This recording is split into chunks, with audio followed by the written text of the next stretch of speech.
Lieutenant Barton reporting, sir. Oh, yes, Barton. Glad to see you. I understand you're here to fly away a Curtiss P-40. That's right, Mr. Collins. Is this the one? That's it. It's all yours. And it's a fine airplane. I've just been giving it a workout. I suppose you're anxious to go over the instruments and controls and really get acquainted with the P-40, huh? Yes, sir. Okay. Oh, wait a minute. Huh? Aren't we going to use this one? My Curtiss P-40? No, we'll use that plane over there on the jack. I never got anywhere on a pair of jacks. Well, we open on jacks, Barton. The aces turn up later in the final showdown. You see, Lieutenant, with the plane on jacks, you can operate the landing gear and get used to the controls before taking the ship off the ground.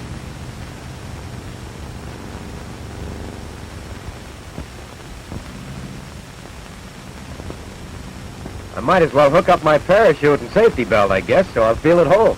That's right. It'll help you get familiar with the cockpit. We recommend the use of these shoulder straps. They'll keep you from being thrown against the instrument panel in case of a mishap. We've found that the best way to learn the P-40 is to study one system at a time. So let's start in with the fuel system. Here's the fuel selector valve down here at your left. Yes, sir. I see it's labeled with the capacity for each tank. Yeah, and when you set it in position, you'll feel a positive click.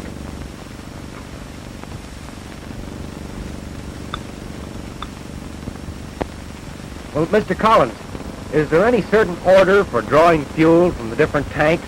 Yes, there is. For taxi and takeoff, we recommend the fuselage tank because it's higher and the fuel flows with more of a gravity head. Also, as the fuel is used up, the airplane's center of gravity moves forward. This causes the plane to become more stable and makes it a better gun platform.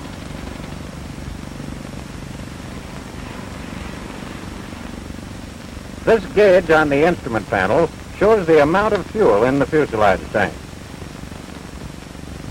Now, of course, if you're flying a plane with the belly tank attached, you should start using that tank as soon as you've climbed a bit. Then, if you get in a fight, you won't waste any fuel. When you pull this release and drop the belly tank from the plane. When the fuselage tank and the belly tank are empty, switch to the rear wing tank. The gauge is on the left side of the cockpit floor. I see. Then you save the front wing tank until last. That's right. Uh-huh. Is there any sort of a signal when your fuel runs low? Yes. Normal fuel pressure is between 15 and 16 pounds. And when any tank begins to run dry, well, of course, your fuel pressure drops. And a warning light flashes on in time for you to turn to another tank. On the lower left side of the instrument panel is the switch for the electric fuel pump. It's a good idea to keep the fuel pump on all during flight, so you won't forget to turn it on when you need it at high altitude. The cooling system of the P-40 is regulated by the cowl flaps, and these flaps should be open whenever you taxi, take off, or climb. In most P-40s, the flaps are controlled by a manually operated lever on the right side of the cockpit. But in some of the P-40Fs, the cowl flaps are controlled by an electric switch.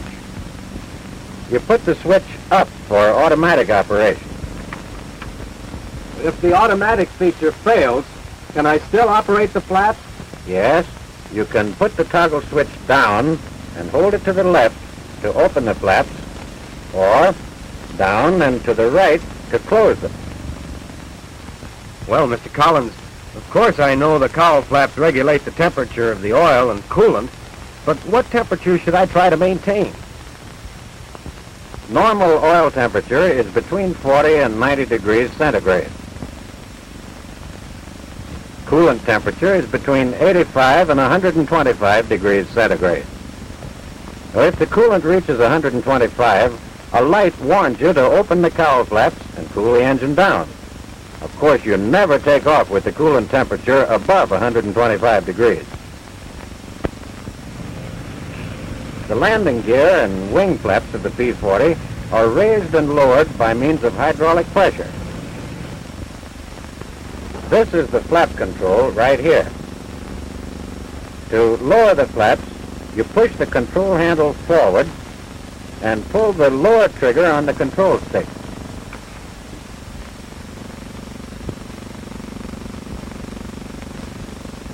Don't get mixed up and pull the gun trigger by mistake. The flaps should never be lowered when your airspeed is above 140 miles an hour. At higher speeds, you might damage them by trying to put them down. The plane also becomes too nose-heavy. Are the flaps automatically locked in position? Not until you move the control back to neutral, like this. I see. And I suppose the flaps up position is back here. Yes, Martin, that's right. To raise the flaps, you move the control back and pull the trigger on the stick. The flaps go up pretty fast, so don't try to raise them at slow air speeds when your altitude's below 500 feet. At air speeds less than 110 miles an hour, the plane will mush down if you raise the flaps. So if you overshoot the field, gun the engine and climb back up to 500 feet before you put the flaps up.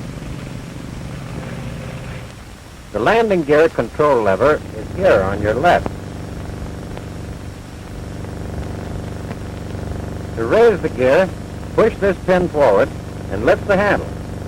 But don't do it while the plane's resting on its wheels. That would be kind of silly, wouldn't it? Yeah, but one of my fellows did it the other day. Was he hurt? No, he got away before I could catch him. But you're all right as long as the plane's on jack. So go ahead and raise the gear.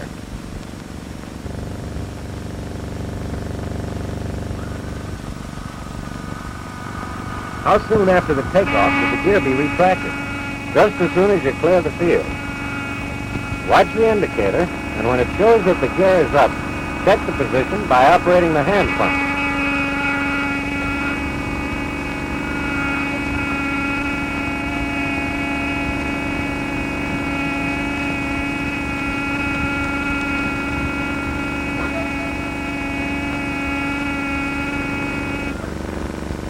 It must be stuck. I can hardly move it.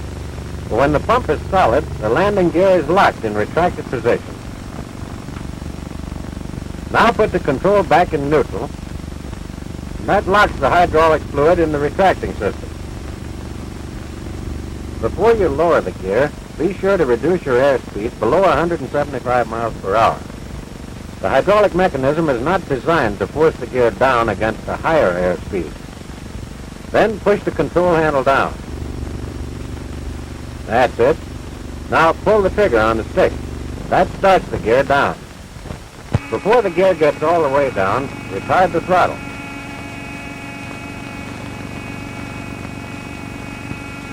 All the way back? Yep. So the warning horn will blow until the gear is down and locked. Then when the horn stops, the gear is safely down, as shown on the indicator. That's right, Barton. It's always a good idea to check the hand pump. Then lock the system by putting the lever back to neutral. All P-40s up to the L model have an emergency hydraulic system. Now to operate the emergency system, unlock the catch at the bottom of the hydraulic hand pump handle. Put the handle on the emergency pump. And open these two red emergency valves. Don't open them now because the main system's on. But if the main system is shot away, you can get the wheels down by operating the emergency pump. Now, you'll have to land without the tail wheel or the flaps because the emergency system operates only the main wheels. The brakes are on a separate system, so they'll be okay. Now, maybe I'd better explain the throttle quadrant. Tighten this knob just enough to keep the controls from creeping. Are the P-40 controls different from any others? Yes, the operation's a little different. Take the mixture control, for instance. Now, you'll notice that there are several settings. Full rich is for emergency use. If the automatic mixture control should fail, you'll probably never have to use it. Auto rich is for all high-power operations, takeoff, climb, and combat. Manual is for long-distance economical cruising.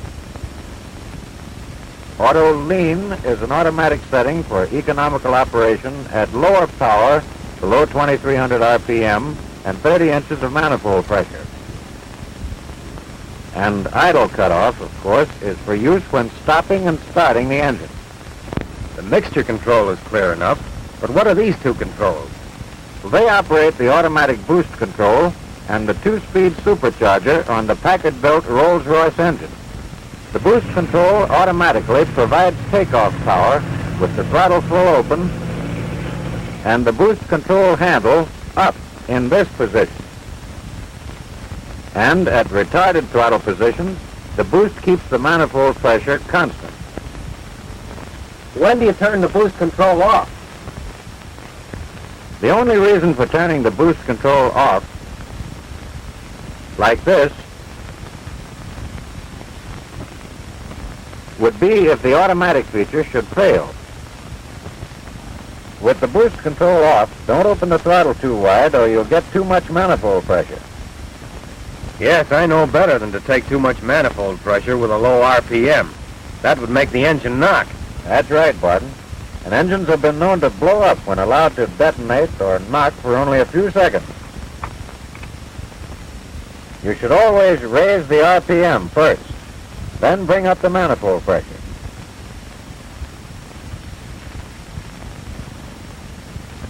And to cut the power down, reverse the procedure.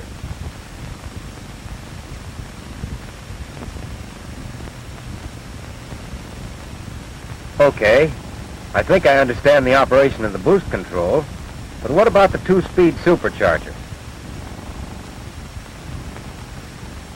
When do you switch to the high position? Move it to high when you reach an altitude of 13,000 feet. But first you retard the throttle slightly. Otherwise, the high supercharger might build up too much manifold pressure. Now, move the supercharger control up fast. That's right. And then open the throttle again to get the desired climbing manifold pressure.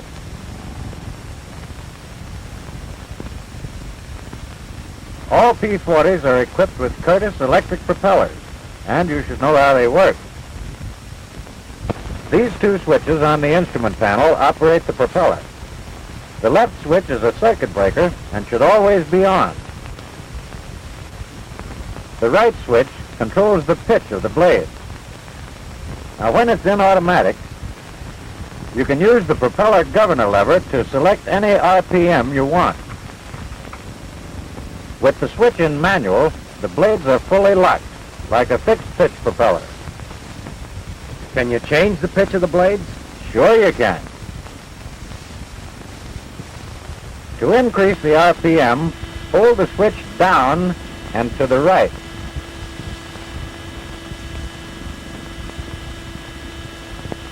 To decrease the RPM, hold the switch down and to the left. What pitch do you use for takeoff? Always take off in the automatic position with the governor control lever full forward for 3,000 RPM, or emergency military power. The governor will hold the RPM constant at 3,000. Open the throttle to full takeoff power, to the stop with an Allison engine, and past the stop in the case of the Rolls-Royce engine, when the automatic boost control is on. Then, after takeoff, you reduce the power. About this much? Yeah. Retard the throttle to approximately 35 inches of manifold pressure. And pull the propeller governor control back to the desired RPM position. Was the switch still in automatic? Yes, you leave it in automatic for normal flight, but for long cruising, put it on manual. And lean out the mixture just as you would with a fixed-pitch propeller.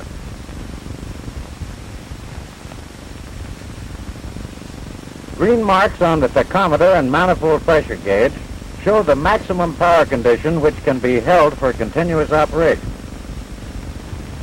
Have the mixture at auto rich for the normal power condition. For long-range cruising, reduce the power below 2280 RPM and 30 inches of manifold pressure. Auto lean mixture setting may be used at this low power. Well, how about it now, Barton? Are you all set on the propeller? Yes, I think so. What's next? Well, suppose we go through the operations of starting the engine. Now, you make the settings as I call them off. Right. Mixture at idle cutoff. Throttle 1 inch open. Fuel on fuselage tank. Carburetor air full cold. This prevents possible backfiring into the engine compartment during starting. Battery switch on. Generator switch on. Fuel pump on. 3 right-hand circuit breakers on. Gun switches off. Now check your fuel pressure. 15.5 pounds. Okay, then prime the engine.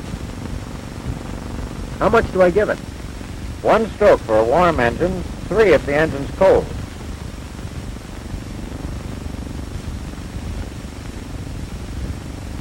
Then shut off the fuel pump. Shut it off? Yeah, to keep from flooding the engine when you move the mixture control forward. All right. Now the next thing would be to turn the ignition to both and engage the starter. But we won't do that while the plane's on jacks. After the engine fires, advance the mixture control to auto rich and the throttle to 1200 RPM. Then turn the fuel pump back on. If there's no oil pressure within 15 to 30 seconds, stop the engine and investigate the trouble. If the oil pressure's okay, 60 to 80 pounds, warm up the engine at 12 to 1400 RPM until the oil temperature hits 40. And the press tone temperature at least 85 degrees centigrade. During cold weather, leave the cowl flaps closed until the engine is warmed up. With the propeller switch on manual, run the engine up to 2300 RPM and check the magnetos. A drop of more than 100 RPM on a single magneto indicates faulty ignition. If the magnetos are okay, then switch the propeller back to automatic. Release the parking brake and taxi to the runway. The tail wheel is steerable by the rudder pedals, so don't ride the brakes when you taxi. Now when you get to the runway, and just before you take off, make a final check of everything.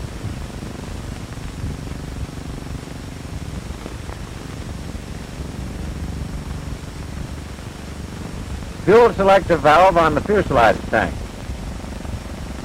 Fuselage gauge showing plenty of fuel. Fuel pressure 15 to 16 pounds. Oil temperature above 40 degrees. Oil pressure 60 to 80 pounds. Coolant temperature above 85. Right-hand circuit breakers on. Gun switches off. Battery on. Generator on. Propeller on automatic. Propeller circuit breaker on. Mixture on auto rich. Propeller governor in full forward position. Automatic boost on. Supercharger in low speed. Elevator trim tabs at TO. Takeoff position. Rudder trim tab at 1.5 marks to the right. Aileron trim tab neutral.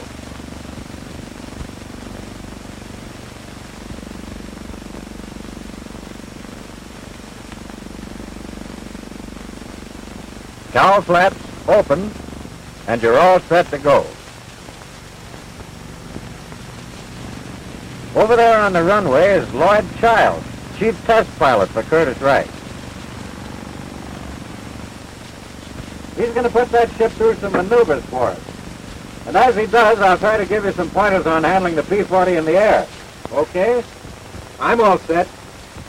All right. Now, as the plane starts down the runway, open the throttle with a positive, steady motion.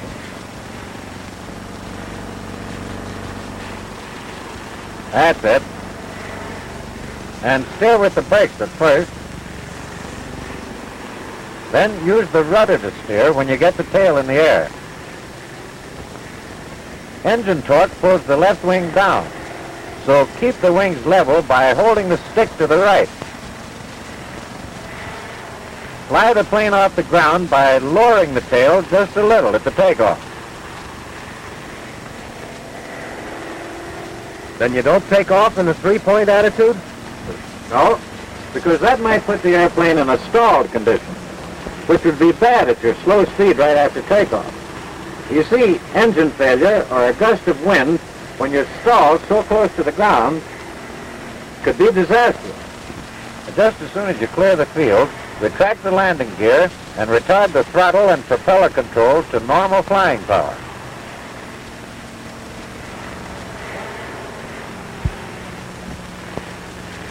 Pick up speed as soon as possible and climb at 140 miles an hour. Now, to gain altitude fast, you can climb at full military power for 15 minutes with the Rolls-Royce and 5 minutes with the Allison. These settings are marked with yellow lines on the instrument. The P-40 is normal in all flight characteristics, as you'll see when Lloyd goes through his maneuvers.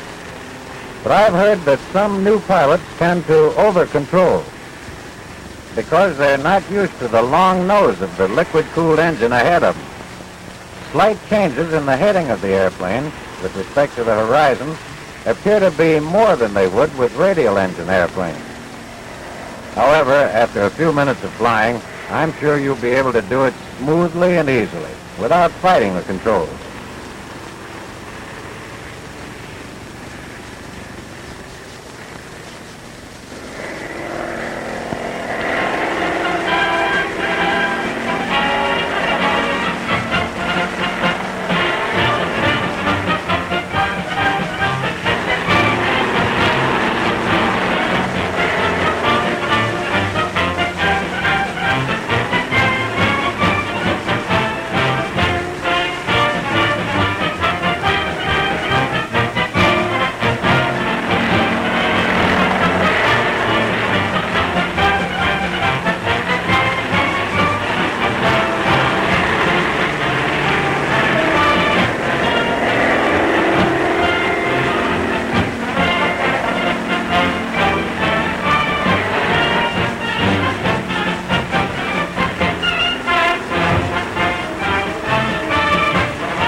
Stalling speed of the P-40 is 82 with the flaps down and 92 with the flaps up.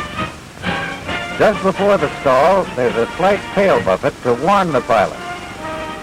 And the stall, if allowed to continue, throws the plane in a spin that loses 1,000 feet a turn. Now, the P-40 will come out of the spin by itself if the pilot lets go of the controls. But to come out in a hurry, cut the throttle, kick the rudder in the opposite direction to the spin, and shove the control stick forward. Well, I'm glad to know the plane will straighten out by itself. But if I get in a spin, brother, I want to do something about it. So let's see now. To come out in a hurry, I cut the throttle, kick the rudder hard in the direction opposite to the spin, and shove the control stick forward. Okay, Lieutenant. That'll take you out of the spins in a hurry. But when you start flying a pursuit airplane, the main thing you've got to learn is the right way to land it. As Lloyd comes in, I'll point out a few things for you to remember when landing a Curtiss P-40. And the first thing to do is to cut your airspeed to less than 175 miles an hour while you're up around 3,500 feet. Get your landing gear down while you still have plenty of altitude. Last-minute operations and maneuvers are apt to upset your good landing technique. Circle the field at approximately 140 miles an hour to get accustomed to the slower airspeed and to familiarize yourself with the field and get set for the landing. What items do you check off before landing? They're all listed on this checkoff card. The first thing to do, though, is open the cabin. In fact, most every old-timer will tell you he can judge airspeed better when he feels the breeze in his face. And it's safer to have the cabin open if you hit a ditch and end up on your back.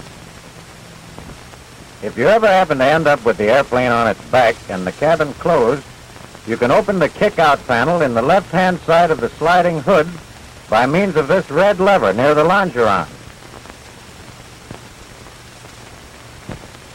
There's another emergency exit you can use during flight. Up here in the top of the cabin roof is a red lever. Simply pull this lever and it'll release the whole cabin.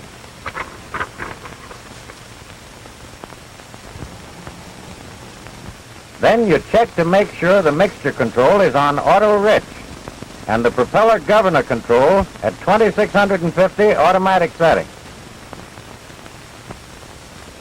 It's a good idea to have the propeller set this way for plenty of RPM in case you have to give her the gun and go around again.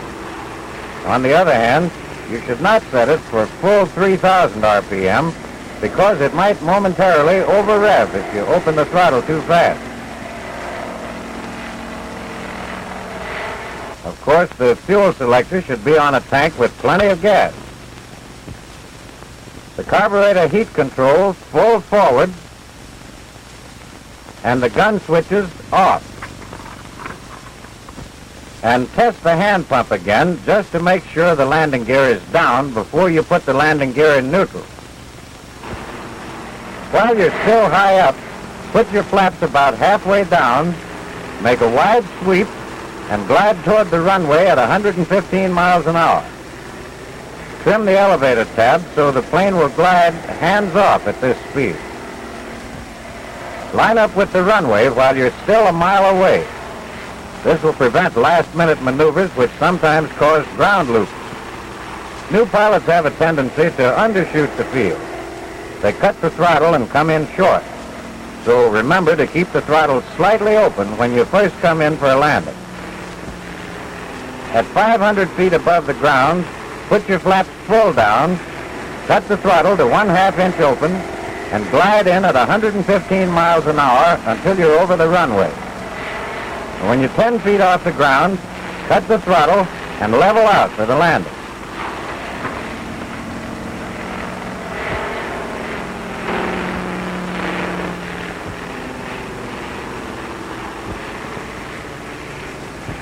When all the wheels are down in the three-point attitude, apply the brakes fairly hard, but not hard enough to lock the wheels or raise the tail.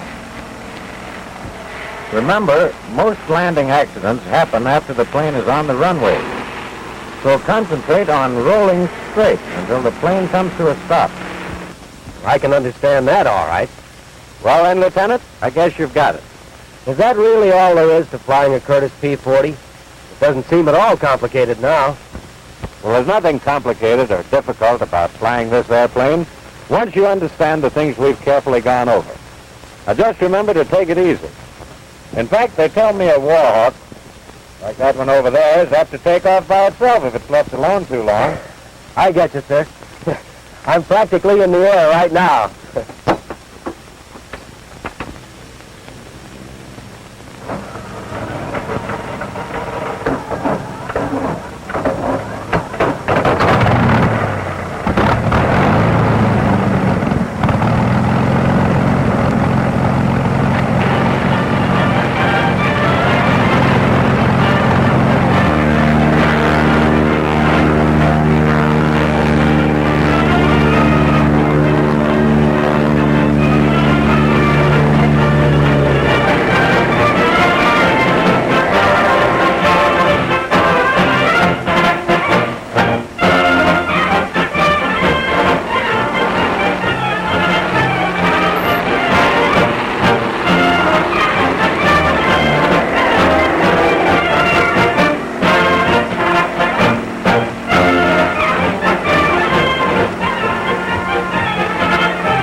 On that landing, you look like a veteran. Oh, thank you, sir. Getting fond of this airplane already. Okay, Lieutenant. Then you're all set. So long, fella. Lots of luck. Thanks. Hadn't I better wait for those two P-40s to come in? No, that's just a couple of the boys waiting to give you a send-off. Go on up and join them.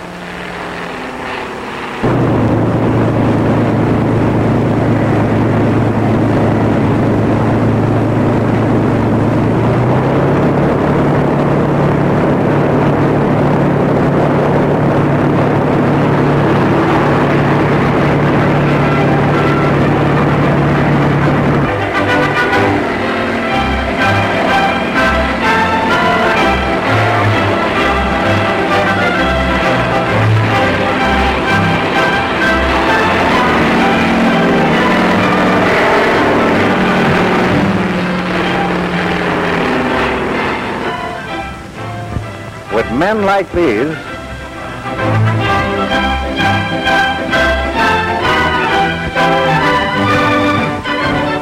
flying planes like these,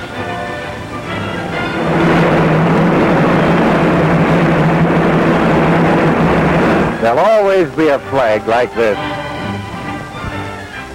waving in the breeze, a symbol of freedom, decency, and democracy to all the world.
Climbing to heaven like a skyrocket?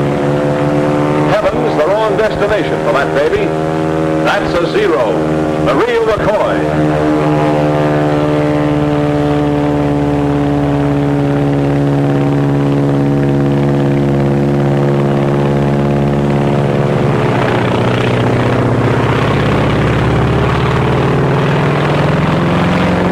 Shot down over Alaska. And as luck would have it, the only thing that got really damaged was the pilot. He broke his neck. Swell, huh?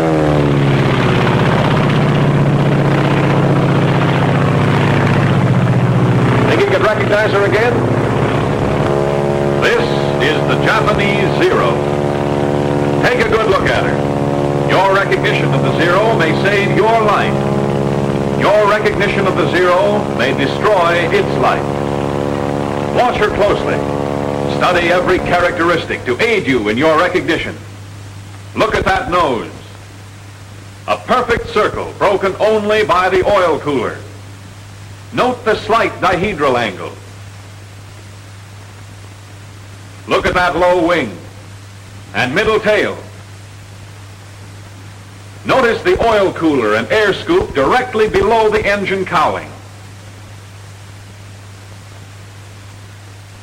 See how the fuselage tapers to a point in the rear. It's like a big cigar.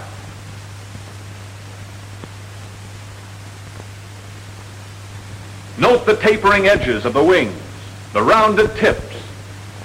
See how straight the line is from engine to tail. And that tail, see how the leading edge of the vertical piece tapers more than the trailing edge. Look how it curves out to a point away from the nose. Think you can recognize her? Don't think. Be sure. Watch her. Watch her closely. Yes, we know that's no Zero. That's a P-40. But did you know They don't look alike to you now, do they? Look at the difference in the shape of those noses. The P-40 with its deep radiator is oval. The Zero is a perfect circle, broken only by that oil cooler. Get those undercarriage fairings on the P-40. Compare the tail. The tail of the P-40 is high. The tail of the Zero is middle. Let's look at her from below. Look at the pointed nose of the P-40 and the blunt nose of the Zero. The leading edge of the wings of the P-40 has no taper. The wings of the Zero taper back. The tail of the P-40 is notched. The tail of the Zero tapers into the fuselage, which extends beyond it. Now, let's take them in profile. The engine of the P-40 is in line. The Zero is radial. Note the deep radiator on the P-40 as compared to the shallow oil cooler and air scoop on the Zero. Next, see how the cocked canopy on the P-40 is much further back from the nose than on the Zero. What's more, the canopy on the P-40 fits into the fuselage, while the canopy on the Zero sits on the fuselage. Now for the tails. The P-40's is rounded and curves in toward the nose. The Zero's is pointed and curves out away from the nose. No one could possibly mistake them for each other, could they? You think not? Well, let's see. Let's take the case of one pilot. His name was Jimmy Saunders. His story starts on the day when he was flying to a base somewhere in the Far East.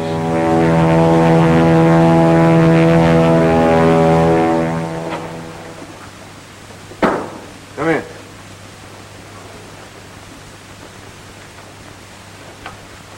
Lieutenant Saunders reporting for duty, sir. Glad to have you with us, Lieutenant. Glad to be here, Major. We can certainly use you. Sit down. Cigarette? Oh, thank you, sir. How was the flight over? Well, I made it, sir, with the help of P-40.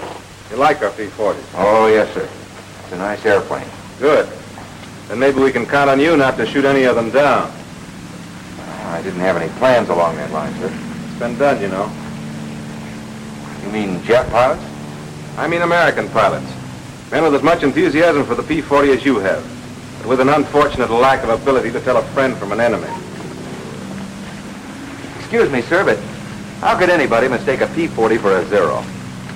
A great many things can happen in the excitement of preparing for combat. Too many pilots are too anxious to make sure of the kill. They start shooting before they've made certain what they're shooting at. It's a damn sight better to let a Zero get away than to knock down one of your own planes. Say nothing of one of your own men. We've few enough to spare around here. Sir, I had no idea. We're not broadcasting the fact. I know, but... Now, don't misunderstand me, Lieutenant. It's not a common occurrence. Most of our men know their planes.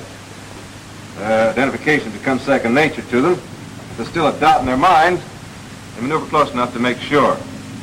Of course, there is such a thing as being too cautious. Take the case of the man who drew those silhouettes. Say, that's quite a job. He had plenty of time for it. Been flat on his back for 2 months. Shot down while he was still maneuvering around trying to decide if the other plane was a Zero or not. He found out. If he'd known his identification, that Zero might never have gotten him. Well, he learned his lesson, and to make certain that others would profit by it, he put it all down in those. All right, let's see if you can do your wafting on the Zero. Yes, sir. With or without looking? You might as well make it easy on yourself now. It'll be a lot tougher upstairs. Yes, sir. Wings. Leading edge tapers, trailing edge tapers, tips rounded, slight dihedral angle. You might add to that that there are two 20-millimeter cannons mounted one in each wing, probably Swiss Oerlikon guns. Yes, sir. Here's something I didn't know about, sir. Huh? Oh, yes. The wingtips can be folded so as to utilize more space in a carrier. Incidentally, the span is 39 feet 4 inches. All right, go on with the engine. Engine, radial, Mitsubishi version of our Cyclone. That's right. There are twin-row 14 cylinders. Now for the fuselage. Fuselage. Blunt nose with a spinner on it. Cockpit canopy sits on the fuselage. Retractable landing gear with fairing plates. Say, there seems to be one gear missing, sir. The gears are operated hydraulically. As a result, the wheels retract alternately. I guess there are a couple of things I don't know about this airplane, sir.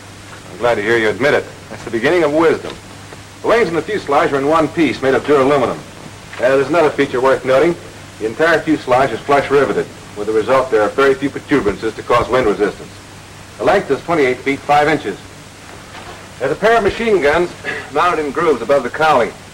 They're 7.7 millimeter, and they're synchronized to fire through the propeller. I hope you don't ever get them on your tail. I'm with you there, sir. All right, finish her up. Tail. Leading edge of flat surface tapers more than trailing edge, with the fuselage extending to a point beyond it. Leading edge of vertical piece tapers more than trailing edge.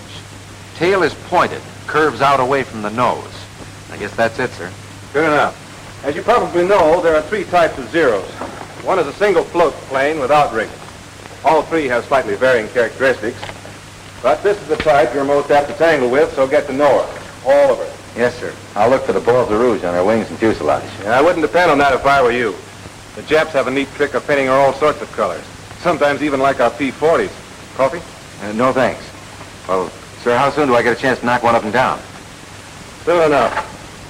But don't get any idea that the Zero is a pushover. With 340 miles an hour top speed, a service ceiling of 35,500 feet, and a normal range of 700 miles, increased by a droppable extra fuel tank, there's not much she can't do. They built her light and maneuverable, threw away the armor protection for the pilot and the self-sealing gasoline tanks. She only weighs around 5,200 pounds, fully loaded, and has a horsepower of over 900. And when you see the speed with which she climbs, you'll appreciate what I'm saying. There's just no use trying to dogfight a Zero. That's out. Your best bet is to hit fast, either the wings or just behind the cockpit. But if you miss, don't hang around. Be as bad as all that, sir? Seeing's believing. But if I were you, I'd take my word for it. Yes, sir. Now, here's our operation. When you're on your own, you'll do patrol from our base here to these outlying islands.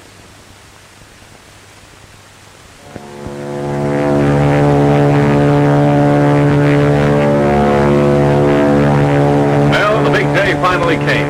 Saunders was on his own, out Jap hunting. Looked sort of keyed up.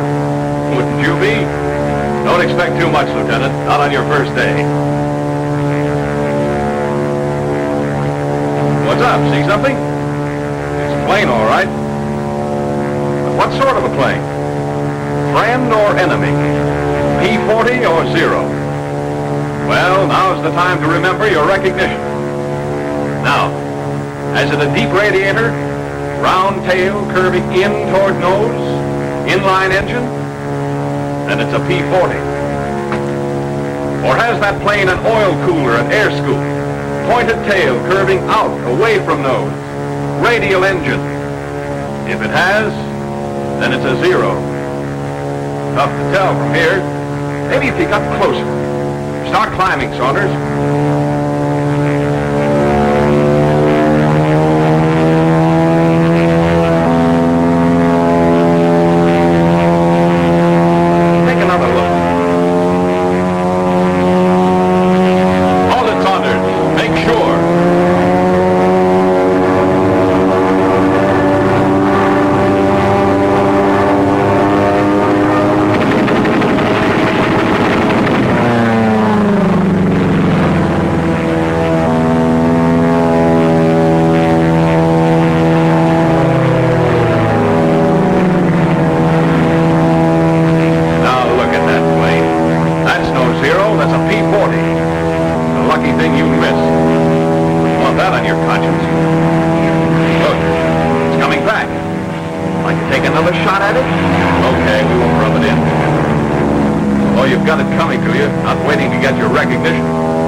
I'm positive, sir. After he held fire, he drew up and dipped his wings in recognition. I don't like to complain, sir, but do we have to fight our own Air Force, too? You've got good cause for complaint. I don't know who's responsible for this, but when I do... Come in. Major, I want to... I'm sorry, sir. Lieutenant Saunders reporting, sir. I just wanted... Lieutenant? Wellen here has been telling me that he was attacked this afternoon by one of our planes. Do you, by any chance, know anything about this? Yes, sir. I'm afraid it was me. He's afraid. Well, Saunders, what have you got to say for yourself? Not much, sir. From a distance, I'm sure it was a zero. Then I held my fire... A little late on your identification, weren't you? Yes, sir. But I did run... How far were you from the other plane when you opened fire? I'm not quite sure, sir. We'll soon find out. Have your film developed immediately. Yes, sir. Major, I wanted It can wait, Lieutenant. Get after that film. Yes, sir.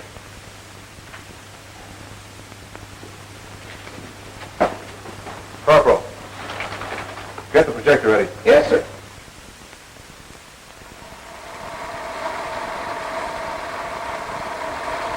How could you start firing at that distance? Hold it. Didn't you look in your sight? I thought I did, sir. You don't seem to be very sure of yourself, Lieutenant. I'm sure of one thing, Major. After I look at that airplane.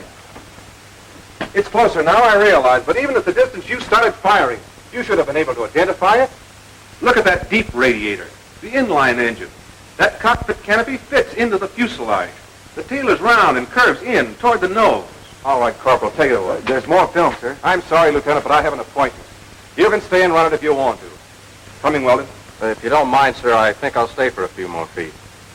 I want to see how close I came to being wiped out. Carry on, Corporal. Now I know what a clay pigeon feels like. Hey, wait a minute. That's not me. It's a zero. What? Hold it. Well, Saunders, I think I'll forego that appointment. Let's hear about this. Well, sir, following my encounter with the lieutenant here, I was flying along, wondering if I should slit my throat. I felt like a candidate for the Jap Air Force. Getting time to turn for home. Not that I was homesick. I had a hunch what was in store for me, but well, there was no use stalling. I was thinking, that other guy's probably back already, telling the major how he almost got knocked down by another P-40. I was thinking what you'd tell me when I got back. Suddenly, I stopped thinking. I saw something. Another plane. I tried to make her out. She was too far away. I started to climb. I had to get my recognition right this time. Cigar-shaped fuselage tapering to point and rear. Check. Wings close to nose. Canopy sits on fuselage. Check. Tail pointed. Curving out. Blunt nose. Stubby spinner. Radial engine. Oil cooler. Air scoop at bottom of nose. It's a zero. Check.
Explosion and... Well, I guess that's all, sir. That's enough. Holy smoke. What's the matter with you, Weldon? Well, it just occurred to me, sir. There, but by the grace of God went I. I see your point. I don't think, however, that you'll have anything to worry about in the future. At least not from Saunders. He seems to have learned his lesson. By a method I'd hardly recommend putting into general practice, but nevertheless he's learned it thoroughly. If every pilot would only realize the importance of identification and become letter perfect in the art of identification, there'd be fewer lives lost and fewer planes destroyed. Know your enemy, but also know your friend.